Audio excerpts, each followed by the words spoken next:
makeup or jewelry? OMSIM, streaming service or insurance? OMSIM, bagong sapatos or savings? OMSIM, ang inyong friendly gabay tungo sa mabuti at secure na kinabukasan. Maniguro dito sa Money Guro. One of the men behind the success of one of the Philippines' most followed and trusted financial brands, Cebuana Lhuillier. Paano ba maging wise sa pera, maging young achiever, and umasenso? Let's learn from the expert and certified money guru. Meet John Henry Lhuillier. Every year, part of the wish list is the never-ending planning para maging successful at yumaman. Mga ka-Cebuana, I'm John Henry Lhuillier, your money guru. At dito sigurado matututo kayo sa mga tips from the experts. Dito kung saan kami ay inyong guro at friendly gabay tungo sa mabuti at secure na kinubukasan. Maniguro dito sa Money Guro.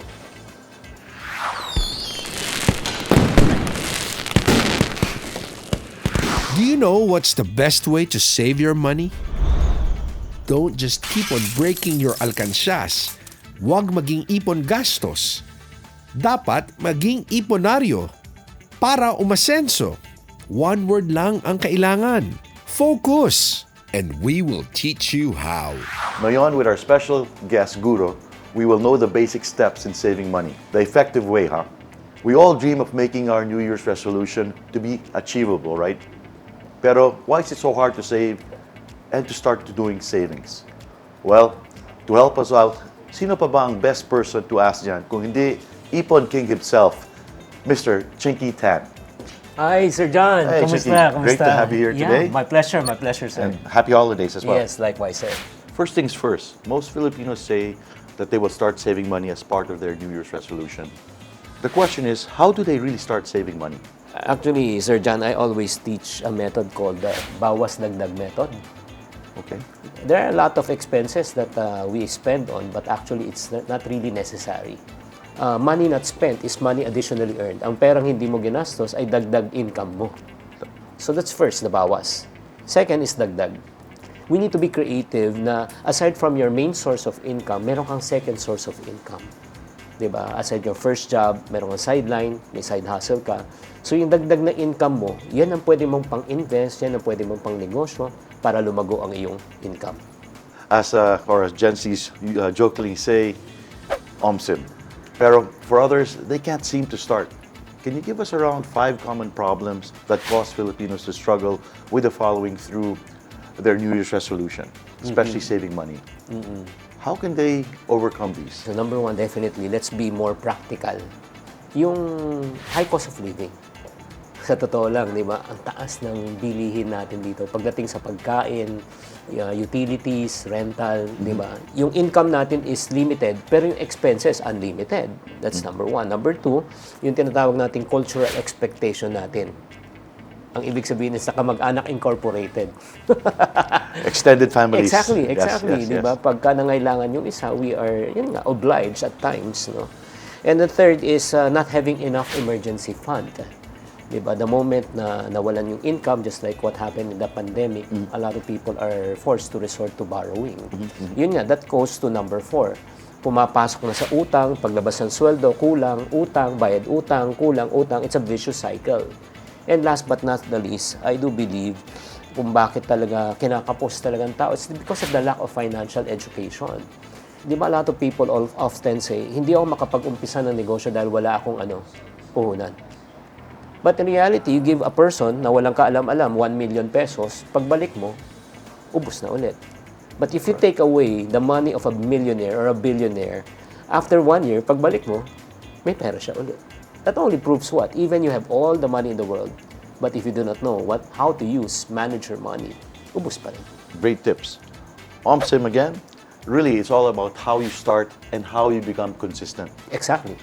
Since we're already talking about savings, what do you think Filipinos have to learn about the importance of saving money?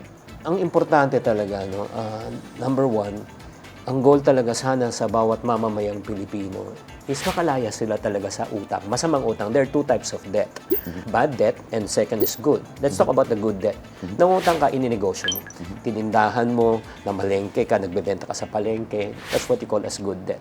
Yung pangalawang utang, yung nangutang ka, pinambayad mo ng kuryente, ng gastos mo, na walang return. Di ba? We want to be free from financial stress. Alam mo, number one stressor talaga, aside from trabaho and everything, is yung financial, the lack of income. And ultimate goal natin kung bakit gusto natin magkaipon is we want to achieve yung financial peace.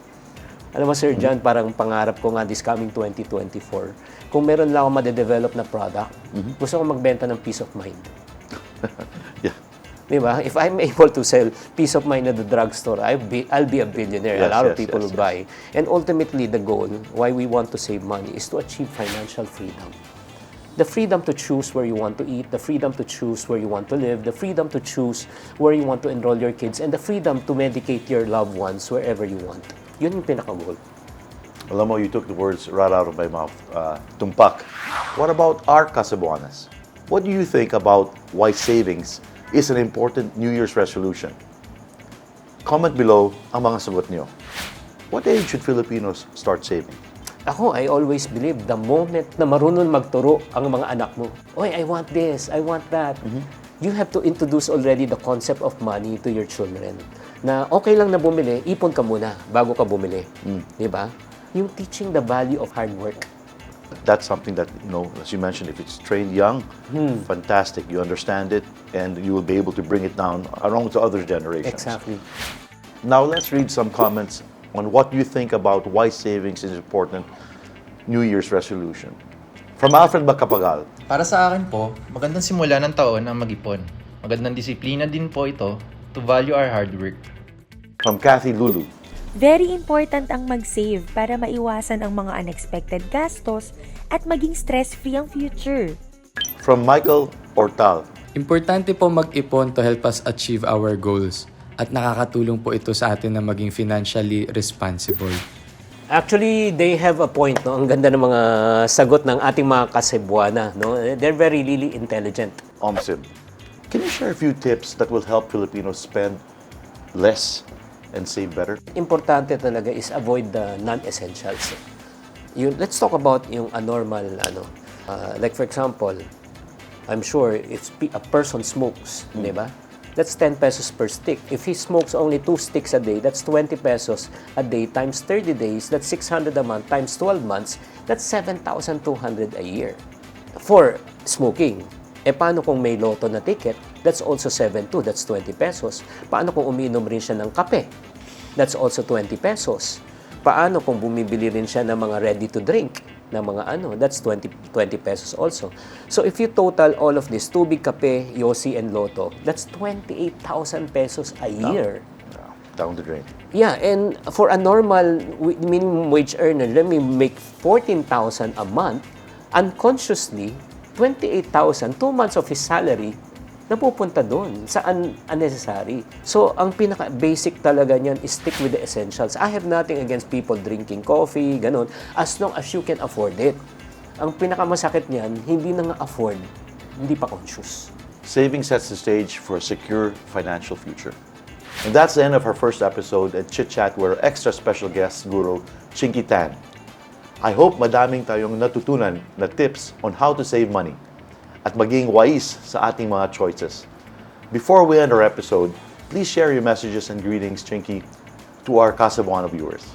Hi there mga Kasibuana at mga Kaipunaryo. Maraming salamat sa pag-tune in sa episode namin, no, ni Boss John. Talagang I hope na nakapagbigay kami ng impormasyon, inspirasyon po sa inyo.